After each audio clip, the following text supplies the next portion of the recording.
classroom this morning. I'm in my last session of summer camp this week. Bittersweet. I'm more in the end of summer, but transitions is another one of my topics I'm going to talk about. But today I'm talking about one of my taglines, I think, that I've come up with over the course of doing this work for so many years is the start is what stops most people. And we've talked a little bit about time, and I want to talk about how and when and where, but today I'm talking about what I call pushback. And from I experienced so much pushback, and if I put it in a term of, let's say you decide you're going to show up for a yoga class. You're going to start, it's a new yoga studio. You've picked a class, you're going to commit to that class, and you're super excited, and you're like, I'm going to start yoga class. And maybe it works for a week, but then the second week, something happens where something unusual out of the blue happens. Your check engine light goes on. Your neighbor needs assistance. Your daughter has a fever. Something like that happens. And then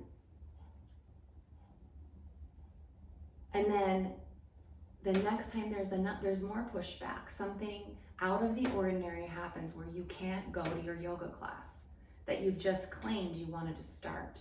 I call this pushback. It might happen if you set aside, you're looking forward to a vacation and you've been planning it for a while, and then all of a sudden you discover that you're going to be getting a ginormous doctor bill. And then you question, should I be going on this trip or not?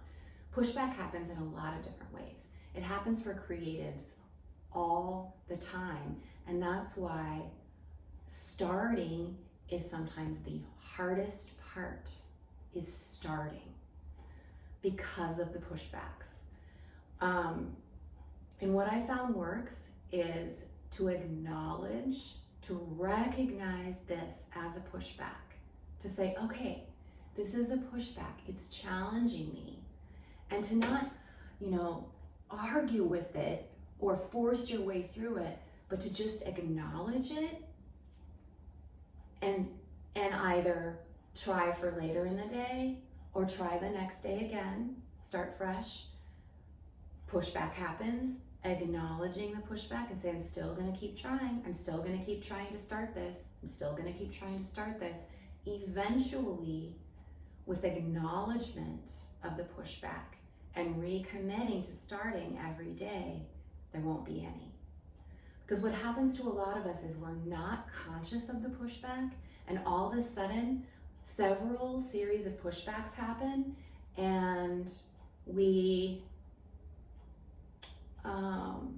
sort of forget our passion and our claim to something new, and we just sort of lose interest.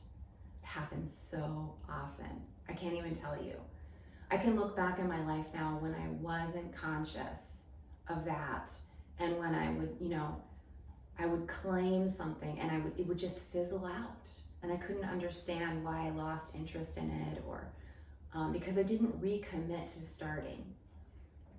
And then once you've gotten through several pushbacks, it's sweet sailing, really.